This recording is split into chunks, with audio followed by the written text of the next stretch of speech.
గోచార గ్రహ సంచారరీత్యా తులారాశి వారికి ఈ వారం జరగబోయే శుభాశుభ ఫలితాల విషయానికి వస్తే వీరికి ఎక్కువగా శుభాలే ఈ వారం ప్రాప్తిస్తాయి అని చెప్పవచ్చు. ఆదాయం ఆశాజనకంగా ఉంటుంది. మీరు అనుకున్నంతగా ఆదాయం కూడా ఈ వారం పెరుగుతుంది. చిరకాలంగా శత్రువులుగా భావిస్తున్న వారు కూడా ఈ వారం వీరికి స్నేహ హస్తాన్ని అందిస్తారు. ముఖ్యంగా భార్యాభర్తల మధ్య వివాదాలు తొలగి ఈ వారం మీరు కాస్త ఉత్సాహంగా సంతోషంగా గడుపుతారు. విద్యార్థులు కూడా కోరుకున్న అవకాశాలు దక్కించుకుంటారు. దూరపు బంధువులను కలుసుకుని కీలక అంశాలపై ఈ వారం తులారాశి వారు చర్చిస్తారని చెప్పవచ్చు. ఏ కార్యక్రమం ప్రారంభం చేసినా అది పూర్తయ్యే వరకు ఏమాత్రం కూడా విశ్రమించరు. ముఖ్యంగా కుటుంబ వాతావరణం ఈ వారం వీరికి ప్రోత్సాహకరంగా ఉంటుంది. కొన్ని వివాహాది వేడుకలు లాంటి వాటికి సిద్ధమవుతారు. కాంట్రాక్ట్ రంగం వారికి కొత్త కాంట్రాక్టులు దక్కుతాయి. అదేవిధంగా స్థిరాస్తి వివాదాలు ఎవరికైతే ఈ రాశి వారికి అధికంగా ఉందో కొద్దిగా ప్రయత్నం చేసుకుంటే అవన్నీ కూడా పరిష్కార దశకు చేరుకుంటాయి. వాహన గృహయోగ సూచనలు కూడా ఈ రాశి వారికి కాస్త అధికంగా ఉన్నాయి.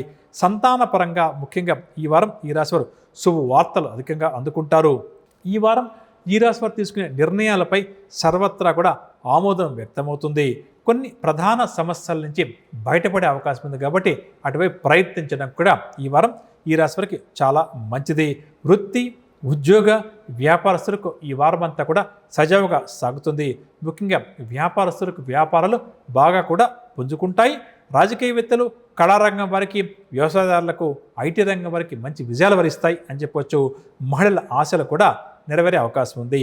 కాకపోతే ముఖ్యంగా ఈ వారం కాస్త ధన వ్యయం ఎక్కువగా ఉంటుంది. అంటే ఖర్చులను తగ్గించుకునే ప్రయత్నం చేయడం చాలా మంచిది. మనసు చంచలంగా ఉంటుంది.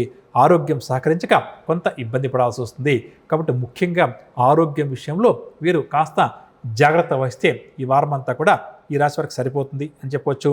అదేవిధంగా నక్షత్ర ప్రకారం చూస్తే చిత్తా నక్షత్రం వారు ఈ వారం ఎంత జాగ్రత్తగా ఆచితూచి నిర్ణయాలు తీసుకుంటే అంత మంచిదని చెప్పవచ్చు.